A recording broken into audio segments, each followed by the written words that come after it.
Thank you, Shauna. Thank you for the honor of addressing this great audience.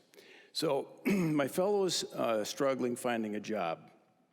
My disclosures, 2005, 2006, 2007.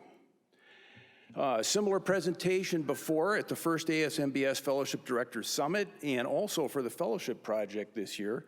And so some of this is being represented. Now, how is it possible that our fellow can be struggling finding a job when obesity is the #1 healthcare threat? But there's very few bariatric job openings. But this talk will be a little bit different than the others in the session because I want to focus. I don't think it's the fault of the fellow. I think it's the fault of maybe us and a lot of other factors. It's almost impossible to start a bariatric program today. Insurance companies seem to have won the battle over access. Healthcare systems aren't willing to invest in new fellow graduates, it seems. We have a still poorly informed public and medical profession regarding obesity surgery. And many bariatric surgeons are also not foregut surgeons. Some fellows want to limit their practice to bariatric patients. Others want to do foregut and other MIS as well. And some fellows want to do endoscopy and surgical endoscopic procedures, but with endoscopic skills, they still can't get privileges or practice due to politics and competition with GI. How is it possible for foregut surgeons, aspiring foregut surgeons, that they can't find a job? GERD's the #1 outpatient disease in the country. There's incredible futures in foregut surgery, but there's limited opportunities. Why? Healthcare systems aren't yet aware of foregut center development. It's not yet a recognized subspecialty within general surgery. The American Foregut Society just got started. Foregut and esophageal centers are few and far between, and they're still in their infancy. Fellowship-trained bariatric and foregut surgeons do work in team-based centers, but they're the minority of surgeons who understand the importance of owning the disease. I say that those who fail to own the disease will eventually own nothing.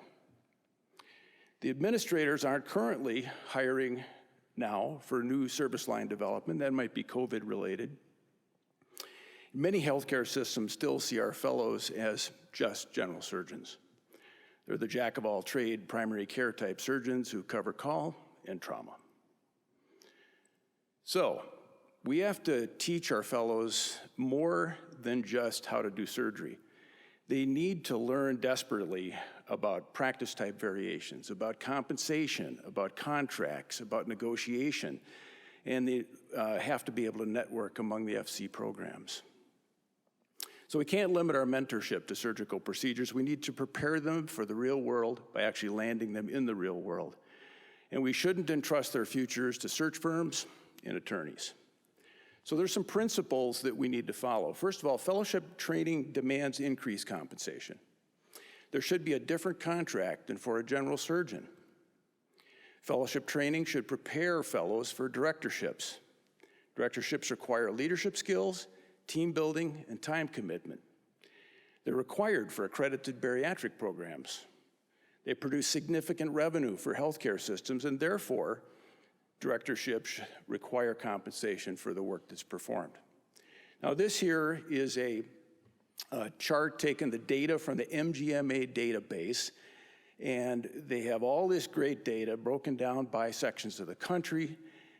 This is for general surgery. This one here is for bariatric surgery. And the point is, I had to take all that data and synthesize it for you. General surgeons on the whole in our country make $443,000. Now this is 2020 data. It was in the midst of COVID, but it actually went up from the 2019 data. Bariatric surgery, which will serve as a surrogate for all of the other fellowship directors that have other types of fellowships, $567,000. So you can see down below the difference in dollar paid is $124,000. And if you actually calculate all the production quartiles, in other words, the higher producing surgeons, it's $140,000.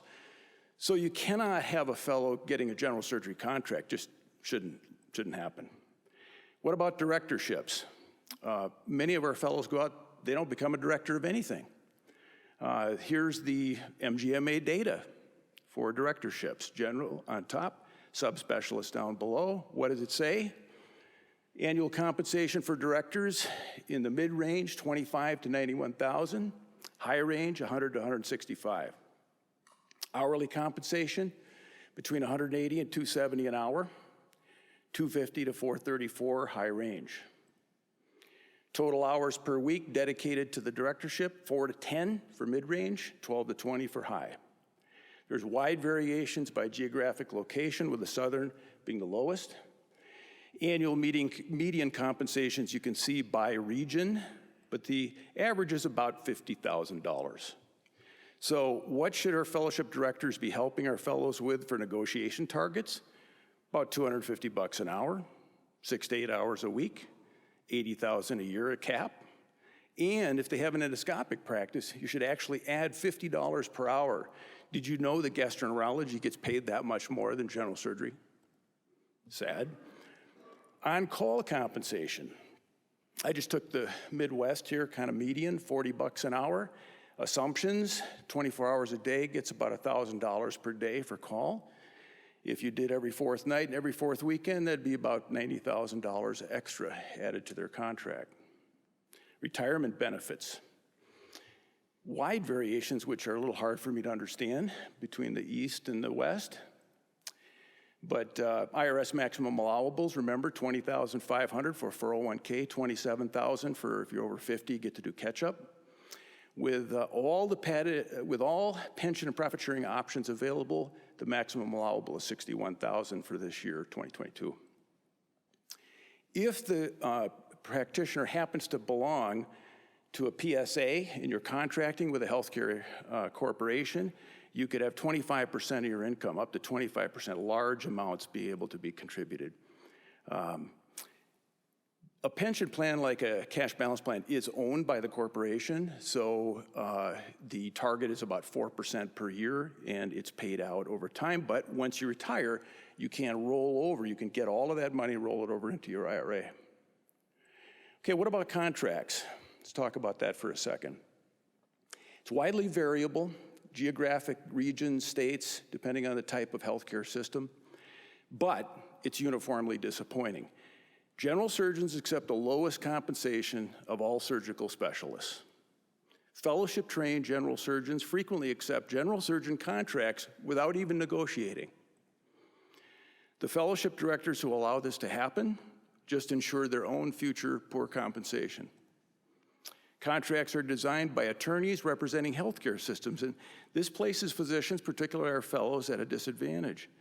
Fellows need assistance from their program directors, but some program directors may not either have the expertise or be able to provide advice to help negotiate. Boilerplate contracts can be modified. Guaranteed salaries are adjustable. You should always add a bonus for productivity. Signing bonuses are structured as a forgivable loan, and this is extremely important to many of our graduating fellows because they have amazing debt loads, and this may be the deciding factor in terms of where they might practice. For directorships, you should help them set the cap for their annual salary, negotiate the hourly rate. Now, healthcare systems frequently promise our fellows new technologies and maybe developing service lines, but you need to get commitments in writing for this, because as I look back at several years of our fellows, some of them have moved because they never got what they were promised. You should include memberships, extra paid time off for meetings, travel privileges in the contract. There should be an education budget for departmental use so that your team can be able to be educated according to your desires. CME allowances have been shrinking throughout the country. It's criminal. We need to be at meetings. We need to learn, bring no ideas home. They should be a minimum of 5,000 with a target of 10. Call pay, this is more difficult to negotiate because it's usually predetermined by the system, unless it's a community practice or perhaps a rural location, and their fellow is highly desired. Intellectual property, you've got to protect future rights if at all possible. Now, large healthcare systems try to own the surgeon's intellectual property. If you work for Google or Apple, you're not going to get an invention. But if you work for healthcare systems that don't that can't take that property right, you can earn income allowances outside of practice duties, and teaching compensations, industry, inventions, medical legal work, consulting, research-related compensation, publication royalties. All of these should be protected and be put into a contract. Let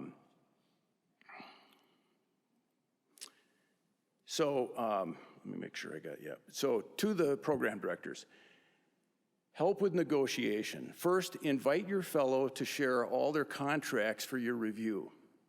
Go through the initial contract offer, identify the deficiencies, discuss the contract's weak and strong points with your fellow, then set up a virtual negotiation conference and try to act as your fellow's agent. Your fellow's a first-round draft choice and deserves a great contract. And then, if you can, invite the fellow's prospective hospital to visit yours so you can talk in person, and this site visit can be a very powerful tool to help seal the deal. Finally, as I thought about it, how can we do better as a fellowship council? You know, when I became a fellowship director, thank you, Dr. Katari, by the way, for that, 16 years ago, there wasn't a blueprint for this. Unless you got a little help from a friend, very little training. And I think that we could do a lot better in this age to help our fellows. I'd love to see the Fellowship Council sponsor a professional development education program. We've done a great job with the Fellowship Project this last year, and we've incorporated some of these concepts, but I think it should be separate. Doctors aren't very good at business, but it's not fair to our fellows mid-year for them to go look for a job and not be prepared. So I think there should be a series of didactic seminars hosted by a variety of professionals. And the program should be completed during the first 6 months of the fellowship. And these could be great presentations that can be archived, accessed, and updated easily. The topics that all fellows should master are: what's the current compensation environment?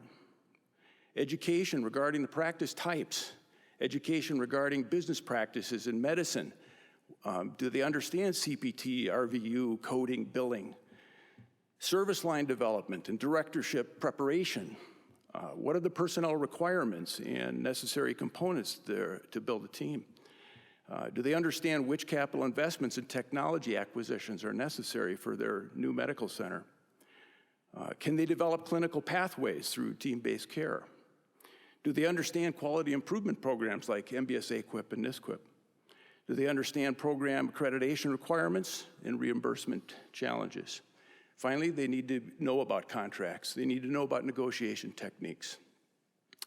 And my final thought is, I'd love to see the Fellowship Council sponsor an employment staff to be able to assist our fellows. And I think that would help certain programs where fellowship directors just simply aren't equipped to be able to handle these professional responsibilities. And finally, our fellows, for me, they're like family. They're our pride, they're our joy. So go the extra mile and help your fellow get a great job. Thanks.